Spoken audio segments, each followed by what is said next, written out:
아멘. 이번 수감사절에는 장훈희 집사님 통해서 내가 만난 예수님, 나의 간증을 들어보겠습니다. 은혜의 시간이 되기 바랍니다. 집사님 나오시고.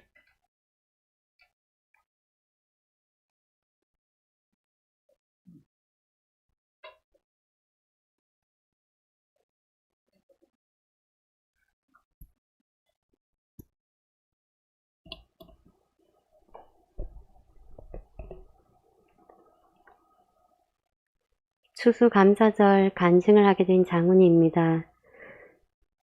흐르고 있는 시간에서 언제부터의 시간을 잘라서 간증을 해야 할까? 고통이 머리 위에 가득 차 있을 때 내가 어떻게 지나왔는지를 나누어야 하는 걸까? 시간을 거슬러 지난 때를 돌아보니 여전히 흐르는 눈물은 무엇을 의미하기에 멈추지 않는 것일까? 그때마다 잔잔히 나를 붙들고 계셨던 하나님, 지나보면 아무 걱정 없이 평탄했을 때의 삶보다 힘에 버거웠던 때를 꽤나 시간을 쏟아야만 했던 그때가 가장 행복했었던 때였던 것을 이해되지 못할 정도로 알아가고 있었던 때를 주셨습니다. 오늘 간증 제목은 너무나 깁니다. 찬양의 가사이기 때문입니다. 나의 기도하는 것보다 더욱 응답하실 하나님, 나의 생각하는 것보다 더욱 이루시는 하나님, 우리 가운데 역사하신 능력대로 우리들의 간구함을 넘치도록 능일하실 주님께 모든 영광과 존귀 찬양과 경배를 돌릴지어다. 모든 영광과 존귀 찬양과 경배를 돌립니다. 저는 아침 일찍 일어나는 것이 잘 되지 않습니다. 그러기에 새벽 예배는 조금의 갈망도 생각도 해본 적이 전혀 없습니다. 올해 봄쯤 된 것 같아요. 느닷없이 우리 교회는 새벽 기도의 모습은 어떨까? 그냥 생각으로 궁금함이 찾아왔습니다. 그 궁금함이 나는 주일만이라도 가볼까 하며 내 자신이 뜻을 정하려고 하기에 이게 무슨 일이야 하며 그 생각 자체를 신기하게 생각했습니다. 그러면서 새벽에 일찍 일어나는 미숙 언니한테 이 말을 하지 않은 채 주일 새벽 기도는 시작도 안 되고 그냥 시간이 흘러가고 있었습니다. 그렇게 시간은 지나가고 있을 때 이번 주일 새벽 기도를 하나님께 드려야겠다며 도전을 갖고 언니한테 전화를 했더니 바로 약속이 되었습니다. 사람이 마음으로 자원했던 것이어서인지 그 새벽이 비몽사몽이 아니 목소리를 내며 기도하게 되었습니다. 새벽은 조용히 묵상하며 앉았다 오는 거겠지. 그것을 위안 삼으며 첫걸음을 시작해 보자였습니다. 처음 나가는 거라 화장까지 하고 나간 저는 눈물 범벅이가 돼서 다시 씻으며 말정한 내 자신이 신기했습니다. 또렷한 내가 잠깐 누우면 주일 예배 때 못 일어날까봐 갑자기 몰려오는 눈의 무게를 참으며 교회 갈 일찍 준비를 하고 있을 때 셋째 형님이 전화가 왔습니다. 어버이날 기념으로 어머니랑 하룻밤 지내러 온다며 괜찮겠냐고 묻는 전화였습니다. 코로나로 한참 시끄러웠을 때였고 강아지로 인해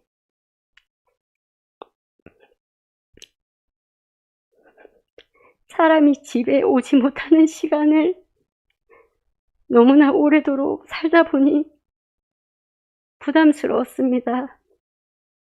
그런데 그 생각은 금세 없어지고 흔쾌히 허락했습니다. 이날 새벽 기도를 하지 않은 상태에서 전화를 받았다면 나는 다른 답변을 했었을 거라 생각됩니다.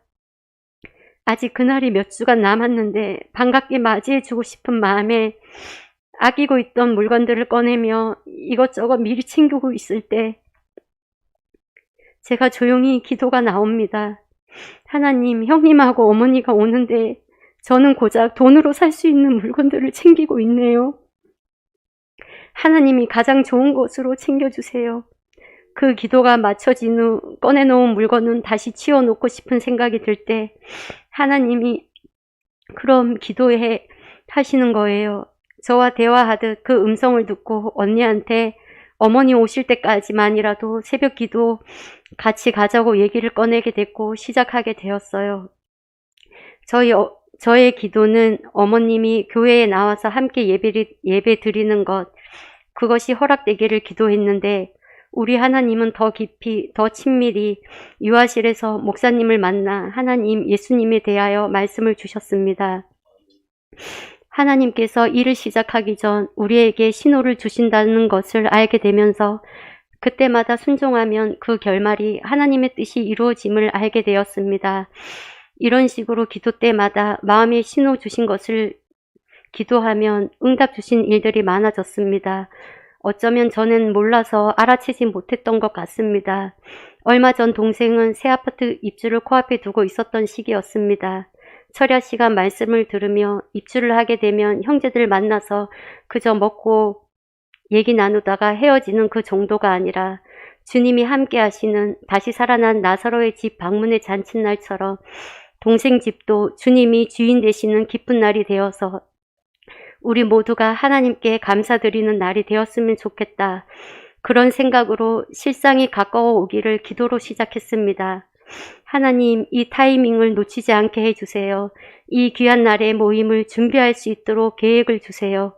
그러면서 기도하는데 그 가정을 위해 축복송 대표로 기도자를 택하게 하시고 설레고 하지 않았던 새로운 일을 선포하게 하였습니다. 기도한 저로서는 하나님이 나의 기도를 집중하고 계시구나, 또한 나의 기도를 주시구나 고백하게 되었습니다. 이번 해의 가장 큰 변화라면 내가 기도한 것이 나타나기 시작한 것입니다. 동생의 집에서 거기까지도 응답하여 주신 하나님이 너무나 친밀히 느껴졌고 기뻤습니다.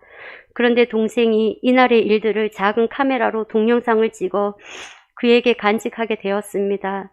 저는 그것을 체험하면서 감동이 밀려왔습니다. 우리 가운데 역사하신 능력대로 우리들의 간구함을 넘치도록 능일하실 주님께 어찌 보면 누구에겐 평범한 일인 것 같으나 어떤 이에게는 꿈쩍하지 않는 산처럼 느껴지는 일입니다. 우리의 성령님은 기도할 때마다 상황을 돌파할 수 있는 힘을 갖게 하셨고 우리가 그것에 집중할 수 있도록 소망도 주셨습니다.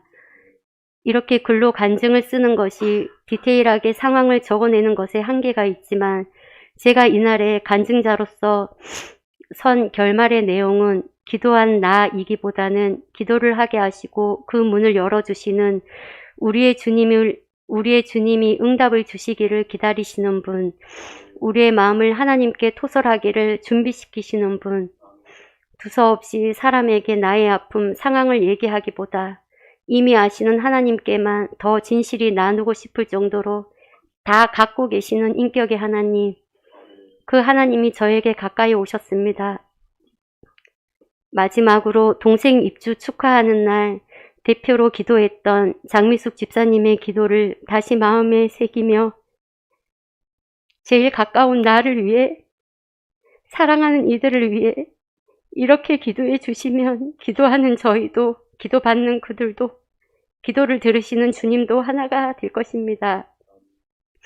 하나님, 아버지 하나님, 오늘 사랑하는 동생 새 집 입주를 축하할 수 있도록 우리 형제들과 가족들이 모여 하나님께 찬양과 영광을 올려드릴 수 있게 됨을 감사드립니다.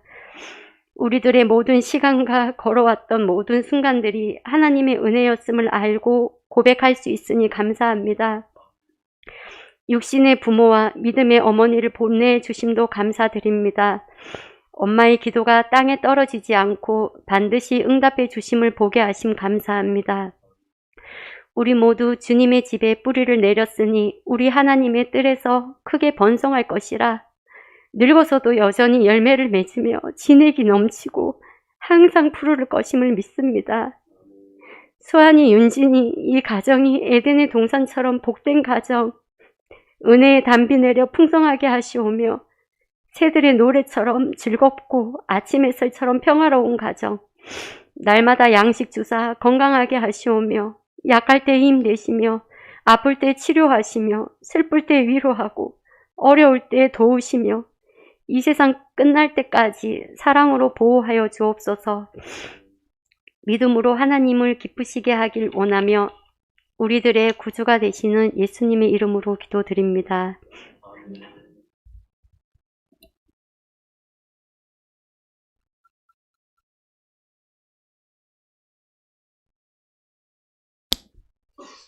은혜로운 간증 감사드립니다.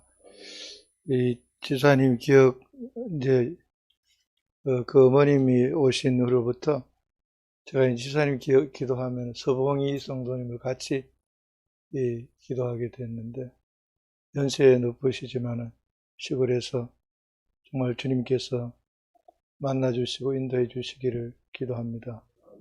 그리고 또, 기도문, 우리 집사님 기도문 참, 정말 믿음의 그 선포가 되어서 그 사랑하는 동생이, 그 가정이 정말 이 복된 믿음 안에, 하나님의 사랑 안에 세워지기를 바랍니다. 이 시간에 우리 장관